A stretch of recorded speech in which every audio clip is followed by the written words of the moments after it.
All right, this book is This or That History Edition, Sailing on the Mayflower, a this or that debate. This is by Jessica Resik. A long, weary sea voyage. In September 1620, a ship called the Mayflower left England. It carried 102 passengers and about 30 crew members journeying to America. And this was called the New World. The Mayflower was built to carry cargo, but not passengers, so the passengers ended up having to stay below deck while the crew sailed. It was dark and it was cramped, and when the storms happened, it made the ship pitch and roll. The trip took about 66 days. The passengers and crew spent the first winter living on the Mayflower itself. Some would sail to the land every day, or every so often at least, to explore, and in the spring they returned to England. Those who ended up staying founded the Plymouth colony, which is in what is now called Massachusetts. So in this book, we're going to explore these kind of questions. What if you had been a passenger on the Mayflower? What choices would you have made along the way? Do you think you would have survived? So this book is full of questions that relate to that journey. Some of them are questions real people had to face. The questions are followed by details that you could come to a decision on your own. So you're going to pick one or the other choice. There's no wrong answer. It's just what your choice is. So, but like the passengers had to do, you should also think very carefully about the decisions that you make. Are you ready? Let's turn the page. Okay. To be a saint. About 1/3 of the people on the ship were called saints. They traveled to America freely to practice their religion. It was dangerous for them to worship in England. There, their beliefs were against the established religion. The saints traveled with people they called strangers, who did not share the beliefs that the saints had. The saints worried that these strangers would ruin their new community. Your other choice was just to be a stranger. The strangers traveled to America, seeking new ways to earn a living. The saints had a very judgmental attitude towards those who did not share their religious beliefs. So the strangers would have been judged by the saints, of course. This attitude created tension aboard the ship. In North America, the saints and strangers had to learn to work together in order to survive. So would you choose to be a saint or a stranger? How to live in passenger quarters. Passengers stayed below deck on the Mayflower. The ceilings were only a little over 5 feet. There were also no windows, so the space was stuffy and dark. And with 102 crowded together, there was little privacy in these quarters. Families were separated by little curtains. The other option would be a common crew quarter. Some historians believe that the common crew quarters were on the upper deck, near the bow. The bow was constantly hit by waves, making it wet and cold. This was also where the ship pitched the most. Pitching could make it hard for people to keep their balance. Crew quarters were also close to where the crew went to the bathroom. So it was likely very dirty and very smelly. So would you choose to live in the passenger quarters or to live in the common crew quarters? Would you choose to mend clothes as a chore? Passengers wore the same clothes for the entire journey. It was important to mend rips and tears so the clothes lasted. The clothes grew smelly. If they became wet with salt water, they became stiff. They would likely also hold body lice. Ew. This tiny bug, they live in your hair and on cloth, and they make people itch. Body lice could easily spread to people who were mending the clothes. The other option would be to empty slop buckets as a chore. There were no toilets on the Mayflower. Passengers peed and pooped and vomited into slop buckets. These buckets had to be emptied regularly, otherwise they would overflow. Passengers went above deck to empty slop buckets into the ocean. If they weren't careful, the buckets could spill. So, for your chore, would you choose to mend clothes or empty slop buckets? To experience a bad storm as a passenger, passengers stayed below deck during storms. They risked injury from heavy items on board moving due to rough waves. Since there were no windows below deck, passengers couldn't see what's going on. On calm days, passengers cooked meals over a fire in an iron box. But during a storm, this was too dangerous, so they had to eat cold food instead. Or to experience a bad storm as a crew member. Crew members were above deck during storms. They had to sail the ships and make repairs in the rain and the waves. This could include fixing sails and plugging holes. If the repairs were not made quickly, the ship could sink or be forced to turn around. Crew members were also at risk of being swept overboard into the freezing ocean. So would you choose to experience a bad storm as a passenger or as a crew member? To suffer from seasickness on the journey. Storms made the Mayflower pitch violently. Many passengers suffered from seasickness on the journey. Below deck, there was nothing passengers could do but wait for the ocean to calm. Many threw up in slop buckets and felt too sick to eat. Others were too dizzy to even stand up. Or would you choose to suffer from malnutrition on the journey? Toward the end of the journey, the Mayflower ran out of unspoiled dried meats, cheese, and hard biscuits. Eating bad food could cause vomiting and diarrhea, but passengers had to eat whatever and whenever they could. Those who didn't get enough to eat suffered from malnutrition, which caused exhaustion and weakness. So, which would you suffer from?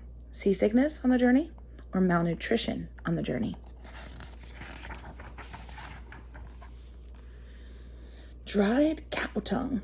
Oh, very interesting. People brought foods aboard the Mayflower that they hoped would keep on a long journey. Dried cow tongue was one. It was preserved with salt and so was very salty to eat. If not cooked properly, the cow tongue is tough. It also has edible sinew and cartilage. Delicious. Mayflower passengers either ate these chewy features or had to cut them off raw before drying the tongues. Passengers also ate fish aboard the Mayflower. Like cow tongue, this fish was preserved with salt and tasted very salty. There was little fresh water on board to wash off the salt. In addition to salt, the meat had a fishy flavor. The fish was also very chewy. So if you had a choice, would you eat dried cow tongue or salted fish? To sleep in a cloth hammock. Most passengers slept on the floor below deck, but some hung hammocks to sleep in. A hammock would be difficult to get in and out of, especially if the ship was swaying. In bad storms, a passenger might also fall out of the hammock. So, just like clothes, they also could hold lice. Not sure if that's a great idea. Or your other option would be to sleep in a shallop. The S-H-A-L-L-O-P, shallop, not shallot. I used to think it was called a shallot. The shallop was a small boat that measured about 30 feet long. It was stored aboard the Mayflower. The shallop carried people to shore upon arrival in America. During the journey, it served as a hard wooden bed for some of the passengers. The shallop was cramped, so many people slept in it, and the boat's seams would separate. Oh, that's horrible. Which would you choose to sleep in? A cloth hammock or a shallop? To be a carpenter or to be a doctor? The carpenter. The ship's carpenter plugged leaks and fixed any damages caused by the storm. The carpenter had a lot of responsibilities. If he couldn't fix it, the ship might sink, or they would have to turn around. During one storm, the Mayflower's main beam cracked. Luckily, the carpenter was able to fix it with a large crew. Then, being a doctor. The Mayflower doctor saw gross injuries and sick people all day long. This included people with contagious diseases. Doctors at the time did not know as much about medicine as they do today, so some of their treatments could do more harm than they actually did good. Over the half of the ship's passengers became sick and died after reaching Plymouth Colony. This meant a lot of work for the doctor. So which would you choose? To be a carpenter or a doctor? Get this page turned. Suffer from scurvy or tuberculosis? All right. Scurvy is caused by the lack of vitamin C. People get vitamin C by eating fish, fruits, and vegetables. Mayflower passengers ran out of these foods. Many developed scurvy. The condition caused bleeding gums, bruising, and tooth loss. It also makes people weak. Scurvy doesn't spread to others, but combined with other illnesses, it can be deadly. And then tuberculosis. Tuberculosis is caused by bacteria. The bacteria spreads when a sick person sneezes or coughs. Tuberculosis spreads easily on the cramped ship. The sickness causes fever, a bloody cough, lung pain, and a loss of appetite. There was no medication to treat tuberculosis in the 1600s, so the passengers could easily die from it. So would you choose scurvy or tuberculosis?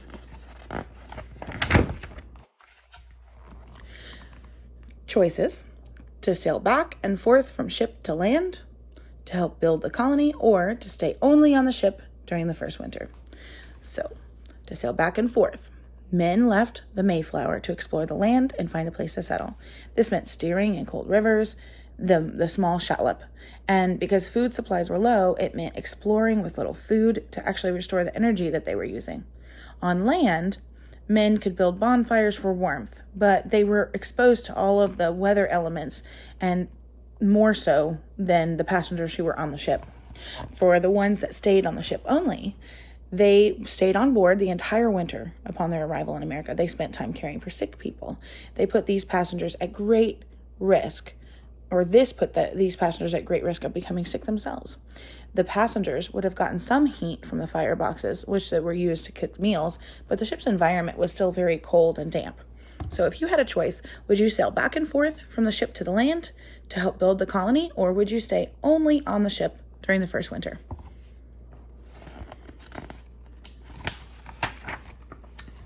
All right, so now you could choose to stay at the new colony or go back to England.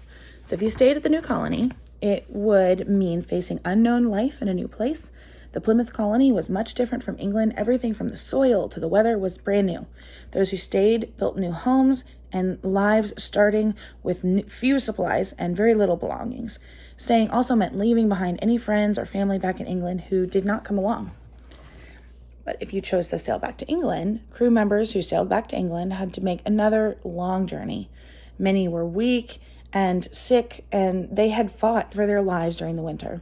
Sailing back meant leaving behind an opportunity to own land, and it was hard for a working person to own land in England. So the new colony and the colonists received family plots of land. So what would you choose? Stay at the new colony or sail back to England? Ooh, growing maize or hunting for eels. The Wampanoags taught the colonists how to grow food in their new home. The most important crop was maize. We know this as corn. Planting maize was hard, dirty work. Colonists dug holes by hand in dry, rocky soil. Then they placed smelly dead fish in each hole as fertilizer. Those who hunted for eels. The Wampanoag also taught the colonists to hunt eels. Eels were the easiest to catch in the winter. They hibernated in the muddy bottoms of ponds. The colonists had to dig in the mud and spear the eels to catch them. This was cold, dirty work. The eels were so slimy when touched. So would you choose to grow maize or hunt for eels? So, lightning round. Would you choose to have bugs in your food or rats in your food? Or a pet cat or a pet dog on the ship? Maybe to eat dried fish or stewed cabbage. To bring along your favorite book or your favorite toy. Pass time below deck by reading or playing marbles. Sleep near water leak or near the slop buckets. Would you have bed bugs or head lice? And would you steer the ship or cook the meals? I hope you enjoyed this book. It's This or That History Edition, Sailing on a Mayflower, This or That Debate by Jessica Resik.